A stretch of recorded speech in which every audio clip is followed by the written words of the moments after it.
I swiped right on 100 people, and here's what happened.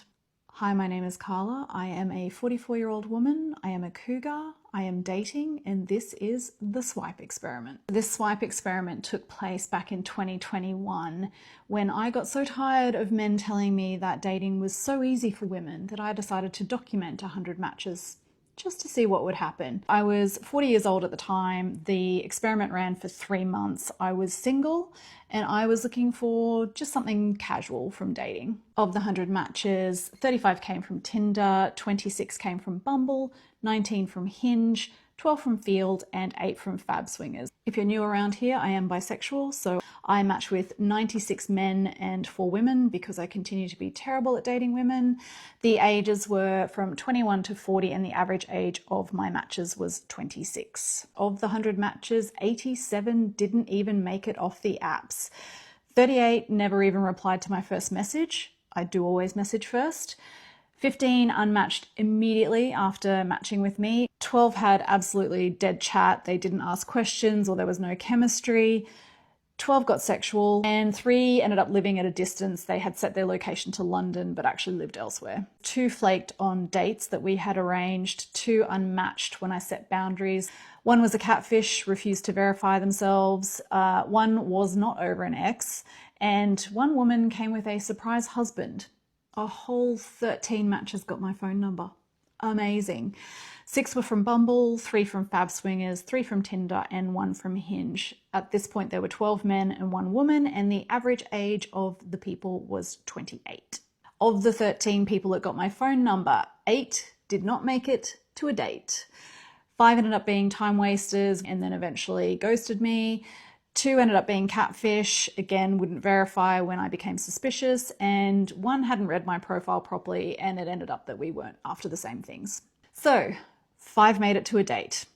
3 were from Bumble, 2 were from Fab Swingers. They were all men, and the average age at this point was 31.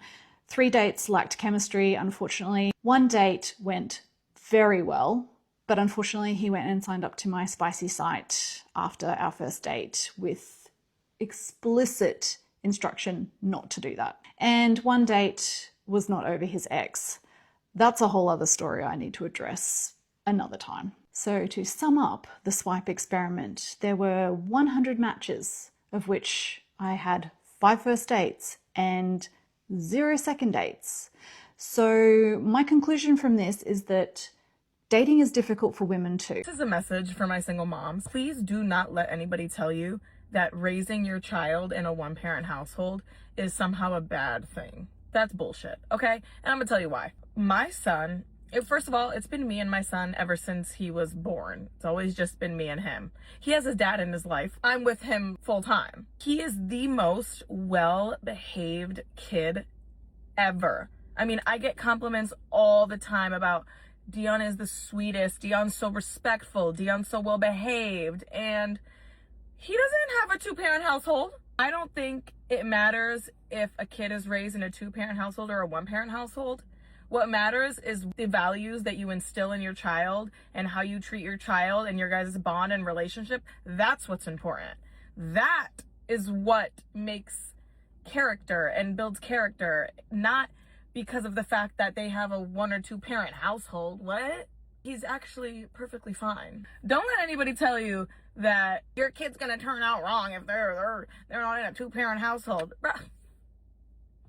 No. Do what's best for you and what works for your life, and fuck the rest of these people. I only date men that are providers because why would I be with somebody when I can provide those exact items for myself? If I'm moving in with a man, I'm not paying rent. If he owns that house and he's getting equity and I'm paying rent, I should get the equity. And if I'm not paying rent. Having a woman live with you exponentially makes your life easier and better. It is just a fact. If you want your woman to look good, you need to pay for her self-maintenance. That means her nails, her hair, her workouts. You can't expect a woman to be working 40 hours a week and then also look like and act like a girl. So unless a man is making my life significantly easier, he's letting me be in my feminine, he is being a provider, he's letting me be a woman to be just a girl, why would I be dating you? Because at this point, I can do X, Y, and Z by myself. I can provide for myself.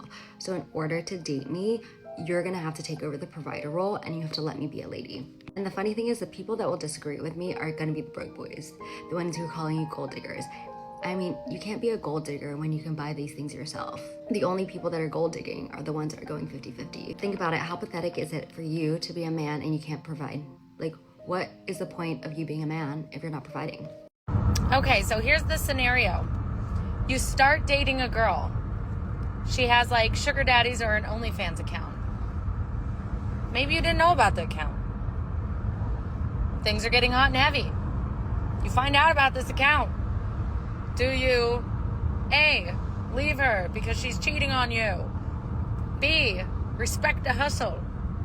3, request that she delete these accounts and start a new life even though you cannot cover the funds she'll be missing out on. What would one do? I will choose option 4. I will tell her to buy me a new car, some extra carpentry tools and video games. Then I will leave her and tell her to go back to the streets. A, she was a hooer. B, she was a hooer. Carla has performed a masterclass in statistical self-delusion. She's presenting a scientific experiment to prove dating is hard for women, but her own data reveals she isn't actually dating. She's running a filtered search for a specific type of male attention and getting exactly what she paid for. She is 40 years old, but she intentionally capped her age range at 40 and targeted men as young as 21. Her average match age was 26. She is a woman in her 40s wondering why 20-something-year-old men on Tinder are flaky, sexual, or bad at chat. She claims this proves dating is hard for women, but she successfully secured 100 matches. A 40-year-old man of average stats swiping on 26-year-old women would be lucky to get 1 match in 3 months, let alone 100. Carla has an abundance of access, but she has 0 discernment. She is choosing to fish in a pond full of 25-year-olds and then blaming the pond for the lack of chemistry, not to mention that she sells herself on OnlyFans. She's a whore. She's engaging in a classic psychological defense known as anecdotal coping, using the fact that her son is currently polite to dismiss decades of developmental data. She's trying to convince other single moms that a father's presence is an optional luxury rather than a biological necessity, all because her kid is sweet at an age where he hasn't yet reached the point of testing his own strength. She's confusing a child's compliance with a man's character.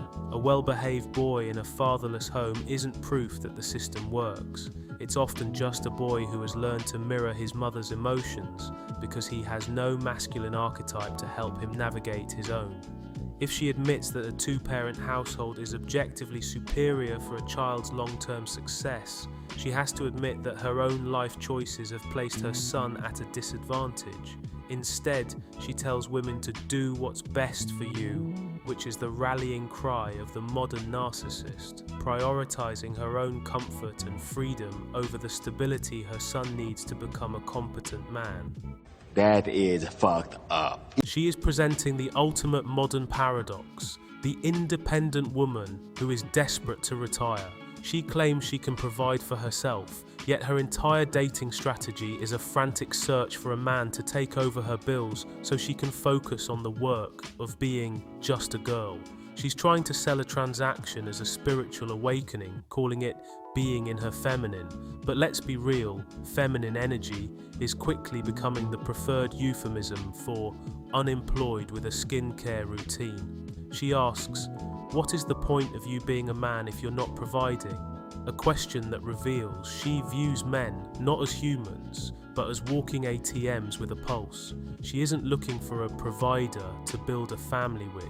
She's looking for a sponsor to fund her lifestyle so she doesn't have to face the 40-hour work week she claims she's so capable of handling. If she can truly do X, Y, and Z by herself, she wouldn't be this stressed about finding someone else to pay for it. She's broke. Real men of genius.